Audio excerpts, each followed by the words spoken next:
Hello student Akshay सार YouTube channel को समस्त स्वागत। बर्तमान एक इंपोर्टाट वीडियो डिस्कसन करवा देखो आउ एक नुआ वीडियो रे आपको समस्त स्वागत करुच्ची। RRB railway NTPC previous year GK question आम डिस्कसन करते आर पूर्व पार्ट गुड़िक आम डिस्कसन कर सारी।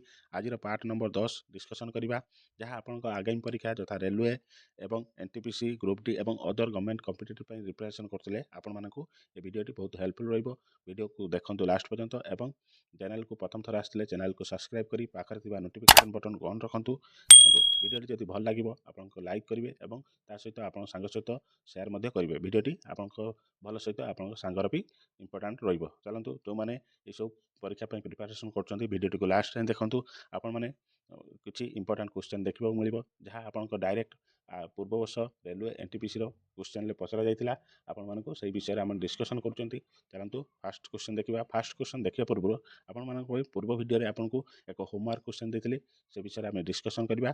आज पार्ट शेष में आपको होमवर्क क्वेश्चन मिल कमेंट माध्यम जनइबे और तार राइट आंसर को कमेंट माध्यम देवे और चैनल को जो मैंने शेयर करना सर्वप्रथम शेयर करूँ और आज क्वेश्चन स्टार्ट कर देखा। देखो fast question the quite India movement started in the year Bharat छाड़ आंदोलन केउ वर्ष आरंभ होता आपको यहाँ होमवर्क क्वेश्चन पचरा जाता। देखो आर राइट आंसर होची आपनकर ऑप्शन नंबर डी 1942 मसीहा।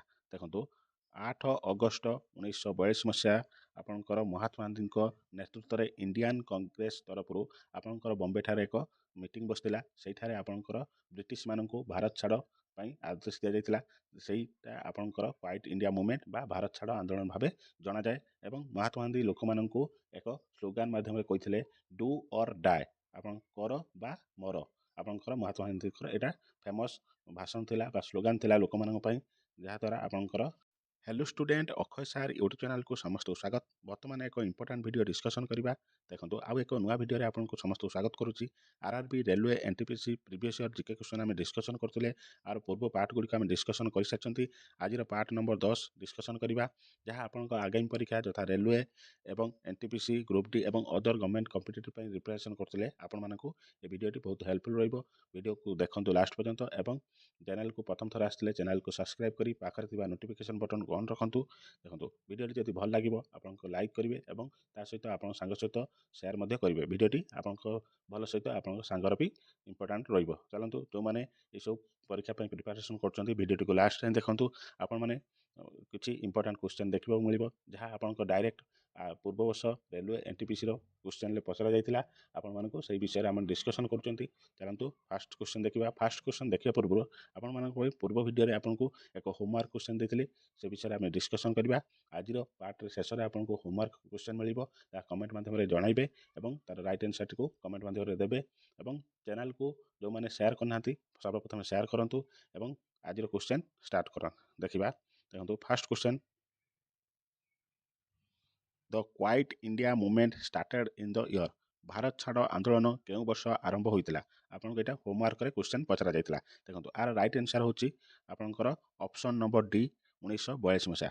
देखो 8 अगस्त 1942 मसीहा आपनकर महात्मा गांधी नेतृत्व में इंडियन कांग्रेस तरफ आपनकर बॉम्बे ठारे एक मीटिंग बसला से आपनकर ब्रिटिश मानक भारत छाड़ आदेश दि जाता सेटा आपनकर क्वाइट इंडिया मूवमेंट बा भारत छाड़ आंदोलन भाव जना जाए। एवं महात्मा गांधी लोक मानू एक स्लोगान माध्यम कहते डू और डाए आप कर बा मर आपंकर महात्मा गांधी यहाँ फेमस भाषण थिला बा स्लोगान थिला लोक मानक जहाँद्वारा आपंकर क्वेश्चन डिस्कसन करवा।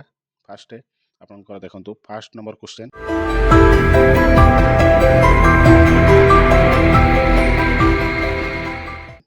Which is the highest waterfall of the world on land आपंकर पृथ्वीर सर्वोच्च जलप्रपात केउटी।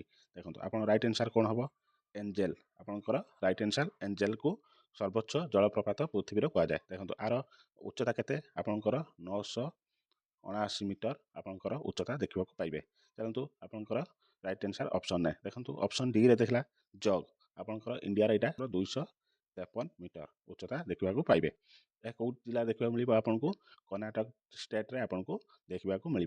चलतु नेक्स्ट क्वेश्चन डिस्कसन करवा 2 नंबर क्वेश्चन देखो the Indian air force was establish on केबे भारतीय वायुसेना प्रतिष्ठा करा जायतिला ଆପଣଙ୍କର ବହୁତ ଇମ୍ପୋର୍ଟାଣ୍ଟ କ୍ୱେଶ୍ଚନ୍। ଦେଖନ୍ତୁ ଆପଣଙ୍କ ରାଇଟ୍ ଆନ୍ସର୍ କ'ଣ ହେବ? ଅପସନ୍ ନମ୍ବର ଏ 8 ଅକ୍ଟୋବର 1932 ମସିହାରେ ଇଣ୍ଡିଆନ୍ ଏୟାରଫୋର୍ସ ଏଷ୍ଟାବ୍ଲିଶ୍ କରାଯାଇଥିଲା।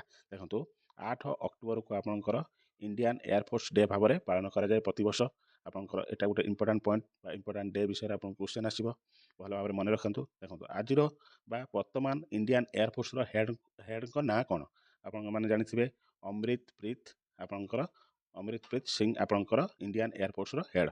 ଆପଣମାନେ 2 ନମ୍ବର କ୍ୱେଶ୍ଚନ୍ ଜାଣିପାରିଲେ। ଚାଲନ୍ତୁ ନେକ୍ସଟ କ୍ୱେଶ୍ଚନ୍ ଦେଖିବା। Next question 3 number question, When did India carry out the first nuclear test at Pokhran? ଆପଣଙ୍କର ଭାରତ କେବେ ପୋଖରଣଠାରେ ପ୍ରଥମ ପରମାଣୁ ପରୀକ୍ଷା କରିଥିଲେ? ଆପଣମାନେ ବହୁତ ଇମ୍ପୋର୍ଟାଣ୍ଟ କ୍ୱେଶ୍ଚନ୍।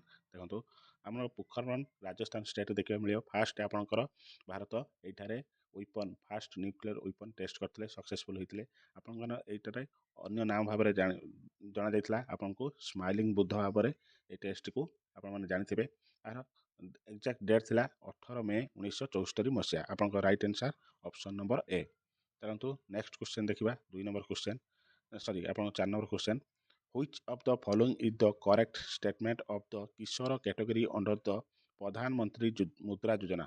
ଆପଣଙ୍କର ଯେଉଁ ପ୍ରଧାନମନ୍ତ୍ରୀ ମୁଦ୍ରା ଯୋଜନା ଅଧୀନରେ କିଶୋର ବର୍ଗ ପାଇଁ ନିମ୍ନଲିଖିତ ମଧ୍ୟରୁ କେଉଁଟି ସଠିକ୍ ଷ୍ଟେଟମେଣ୍ଟ ଦିଆଯାଇଥିଲା? ଆପଣଙ୍କୁ କେତେରୁ ଯେଉଁ ଆପଣଙ୍କ ସ୍ମଲ୍ ବିଜନେସମ୍ୟାନ୍ ମାନଙ୍କୁ କେତେ ଟଙ୍କାରୁ କେତେ ଲକ୍ଷ ପର୍ଯ୍ୟନ୍ତ ଆପଣଙ୍କୁ ଋଣ ଦିଆଯାଉଥିଲା? ଆପଣଙ୍କର right answer option number D. ଦେଖନ୍ତୁ ସ୍ମଲ୍ ବିଜନେସମ୍ୟାନ୍ ମାନଙ୍କୁ 50,000ରୁ 5 ଲକ୍ଷ ମଧ୍ୟରେ ଆପଣଙ୍କୁ 8.6% ହାରରେ ଆପଣଙ୍କୁ ଇଣ୍ଟରେଷ୍ଟ ହାରରେ ଆପଣଙ୍କୁ ସୁଧ ଦିଆଯାଉଥିଲା, ଯାହା ଆପଣଙ୍କ ବିଜନେସ୍ କରିବା ପାଇଁ ବା ଆପଣଙ୍କର ଯେଉଁମାନେ ଛୋଟ ଛୋଟ ବିଜନେସ୍ କରୁଛନ୍ତି ସେମାନଙ୍କ ପାଇଁ ଏଇସବୁ ସୁବିଧା କରାଯାଇଥିଲା। ଆପଣଙ୍କ right answer option number D. ଚାଲନ୍ତୁ next question, Which among the following is the tallest tree species in the world? ନିମ୍ନଲିଖିତ ମଧ୍ୟରୁ କେଉଁଠି ଦୁନିଆର ସର୍ବୋଚ୍ଚ ଉଚ୍ଚ ଗଛ ପ୍ରଜାତି? ଆପଣଙ୍କର ରାଇଟ୍ ଆନ୍ସର୍ ଆପଣଙ୍କର option number C redwood. ଆକୁ ଅନ୍ୟ ନାମରେ କ'ଣ ଜଣାଯାଏ? ଦେଖନ୍ତୁ କାଲିଫର୍ଣ୍ଣିଆ ରେଡ୍ ଉଡ୍ ଭାବରେ ଆପଣଙ୍କୁ ଏଇ ଗଛ ବିଷୟରେ ଜାଣିବାକୁ ପାଆନ୍ତି ବା କୁହାଯାଏ। ଆପଣଙ୍କ right answer option number D, option number C. ଚାଲନ୍ତୁ ନେକ୍ସଟ କ୍ୱେଶ୍ଚନ୍ ଦେଖିବା। ଦେଖନ୍ତୁ 6 ନମ୍ବର କ୍ୱେଶ୍ଚନ୍ ଆପଣଙ୍କର, Who is are the author of the book The General Theory of Employment, Interest and Money? ଚାକିରି ଆଗ୍ରହ ଏବଂ ଅର୍ଥର ସାଧାରଣ ତତ୍ତ୍ୱ ପୁସ୍ତକର ଲେଖକ କିଏ ଥିଲେ? ଆପଣଙ୍କୁ ବହୁତ ଇମ୍ପୋର୍ଟାଣ୍ଟ କ୍ୱେଶ୍ଚନଟି ପଚାରିଛି। ଆ ଲେଖକ କିଏ ଥିଲେ? ଆପଣଙ୍କର ଇଂଲିଶ ଇକୋନୋମିଷ୍ଟ ଜନ୍ ମେନାର୍ଡ କିନ୍ସ ଆପଣଙ୍କର ଏ ବହିଟି ଲେଖିଥିଲେ। 1936 ମସିହା ଫେବୃଆରୀ ମାସରେ ଆପଣଙ୍କର ଏ ବହିଟିକୁ ପବ୍ଲିଶ କରାଯାଇଥିଲା। ଆପଣଙ୍କ right answer option number D. ଚାଲନ୍ତୁ ନେକ୍ସଟ କ୍ୱେଶ୍ଚନ୍ ଦେଖିବା।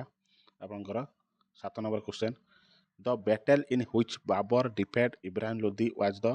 ଆପଣଙ୍କର ଯେଉଁ ଯୁଦ୍ଧରେ ବାବର ଇବ୍ରାହିମ୍ ଲୋଧିକୁ ପରାସ୍ତ କରିଥିଲେ ସେ ଯୁଦ୍ଧର ନାଁ ପଚରାଯାଇଛି।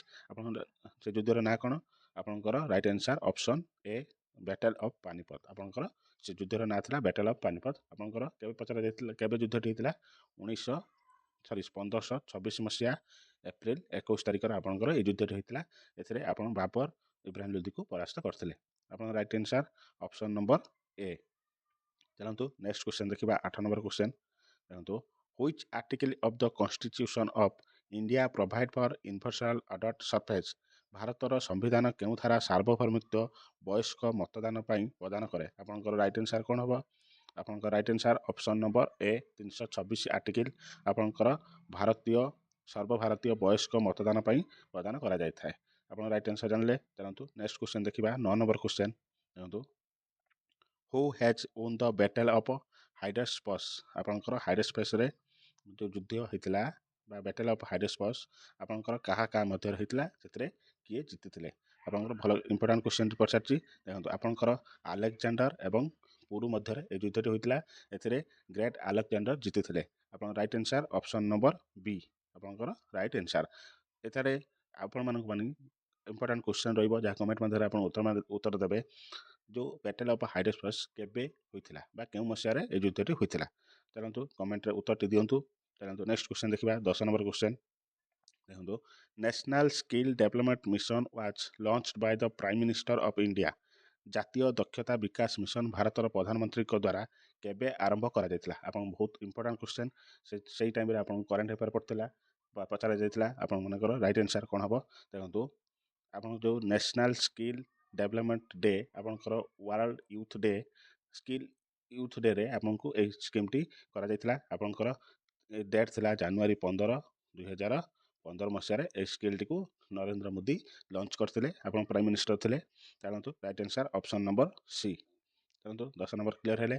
ଭିଡ଼ିଓଟି ଯଦି ଏପର୍ଯ୍ୟନ୍ତ କେଉଁମାନେ ଲାଇକ୍ କରିନାହାନ୍ତି ବା ସେୟାର କରିନାହାନ୍ତି ଆପଣଙ୍କ ସାଙ୍ଗ ସହିତ ସେୟାର କରନ୍ତୁ ଏବଂ ଭିଡ଼ିଓଟି ଭଲ ଲାଗୁଥିଲେ ଲାଇକ୍ ମଧ୍ୟ କରନ୍ତୁ। ଆଉ ପଚରାଯାଇଥିବା କ୍ୱେଶ୍ଚନର କମେଣ୍ଟ ମଧ୍ୟ ଲାଷ୍ଟକୁ ଦିଅନ୍ତୁ।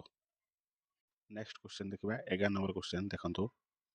Which article of the Indian Constitution says the state shall be take step to separate the judiciary from the executive in the public service of the state?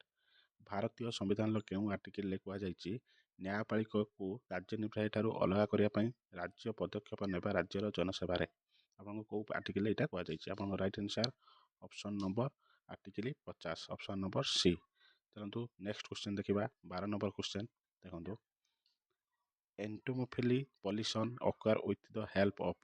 ଏଣ୍ଟୋମୋଫିଲି pollination ସାହାଯ୍ୟରେ କାହାକୁ ହୁଏ ବା କାହା ଦ୍ୱାରା ଆପଣଙ୍କୁ ସାହାଯ୍ୟ କରାଯାଏ? ଦେଖନ୍ତୁ ଆପଣଙ୍କର କୀଟ ପତଙ୍ଗ ଦ୍ୱାରା ସାହାଯ୍ୟ କରାଯାଏ। Right answer option number A. ଚାଲନ୍ତୁ ନେକ୍ସଟ କ୍ୱେଶ୍ଚନ ଦେଖିବା ଆପଣଙ୍କର 13 number question. The compound of metal found in nature is called. ପ୍ରକୃତିରୁ ମିଳୁଥିବା ଧାତୁର ଯୌଗିକକୁ କ'ଣ କୁହାଯାଏ?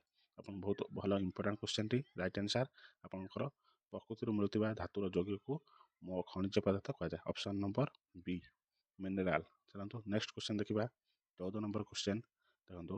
ହୁ ହେଜ୍ ବିଲ୍ଡ ଦ ହାୱା ମହଲ। ଆପଣଙ୍କର ହାୱା ମହଲ କିଏ ନିର୍ମାଣ କରିଥିଲେ? ଆପଣଙ୍କର right answer Maharaja Sawai Pratap Singh. Option number C ଆପଣଙ୍କର ରାଇଟ୍ ଆନ୍ସର୍। କେତେ ମସିହାରେ? 1799 ମସିହାରେ ଆପଣଙ୍କର এই ବିଲ୍ଡଟିକୁ ତିଆରି କରାଯାଇଥିଲା ହାୱା ମହଲ। ଚାଲନ୍ତୁ ନେକ୍ସଟ କ୍ୱେଶ୍ଚନ ଦେଖିବା ଆପଣଙ୍କର 15 ନମ୍ବର କ୍ୱେଶ୍ଚନ ଦେଖନ୍ତୁ। Who among the following were awarded the Nobel piece prize for 2018। ନିମ୍ନଲିଖିତ ମଧ୍ୟରୁ 2018 ପାଇଁ ନୋବେଲ ଶାନ୍ତି ପୁରସ୍କାର ପାଇଥିଲେ କିଏ ପାଇଥିଲେ? ଆପଣଙ୍କର ରାଇଟ୍ ଆନ୍ସର୍ କ'ଣ ହେବ? ନୋବେଲ କ୍ୱେଶ୍ଚନରେ ଆପଣଙ୍କୁ ବହୁତ ଇମ୍ପୋର୍ଟାଣ୍ଟ କ୍ୱେଶ୍ଚନ ଆସିବ ପରୀକ୍ଷାରେ। ଆପଣମାନେ ଭଲ ଭାବରେ ଡିସ୍କସନ୍ କରିବେ। ଯଦି କମେଣ୍ଟରେ କୁହନ୍ତି ମୁଁ ନେକ୍ସଟରେ ଆପଣଙ୍କୁ ନୋବେଲ ଅଲ୍ ପ୍ରାଇଜ୍ ଇଣ୍ଡିଆରେ କେଉଁମାନେ ପାଇଛନ୍ତି ସେ ବିଷୟରେ ଆପଣଙ୍କୁ ଭିଡ଼ିଓରେ ଡିସ୍କସନ୍ କରିବି। ଚାଲନ୍ତୁ କମେଣ୍ଟରେ ଦିଅନ୍ତୁ।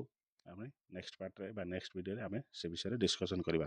ଚାଲନ୍ତୁ right answer option number D Denis Mukwege and Nadia Murad. ଆପଣଙ୍କ right answer option number D. ଚାଲନ୍ତୁ ନେକ୍ସଟ କ୍ୱେଶ୍ଚନ 16 ନମ୍ବର କ୍ୱେଶ୍ଚନ ଦେଖନ୍ତୁ। Where did the Prime Minister inaugurate the Pandit Deendayal Upadhyay institution of archaeology in 2019 ମସିହା? ଆପଣଙ୍କ ରାଇଟ୍ ଆନ୍ସର୍ କ'ଣ ହେବ? ପଣ୍ଡିତ ଦୀନଦୟାଲ ଉପାଧ୍ୟାୟଙ୍କ institute of ଆପଣଙ୍କର archaeology କେଉଁଠାରେ ଉଦ୍ଘାଟନ କରାଯାଇଥିଲା? ଗ୍ରେଟ୍ ନୋଏଡା। ଆପଣଙ୍କର ରାଇଟ୍ ଆନ୍ସର୍ ଅପସନ୍ ନମ୍ବର ବି। ଚାଲନ୍ତୁ ନେକ୍ସଟ କ୍ୱେଶ୍ଚନ ଦେଖିବା ଆପଣଙ୍କର 17 ନମ୍ବର କ୍ୱେଶ୍ଚନ ଦେଖନ୍ତୁ।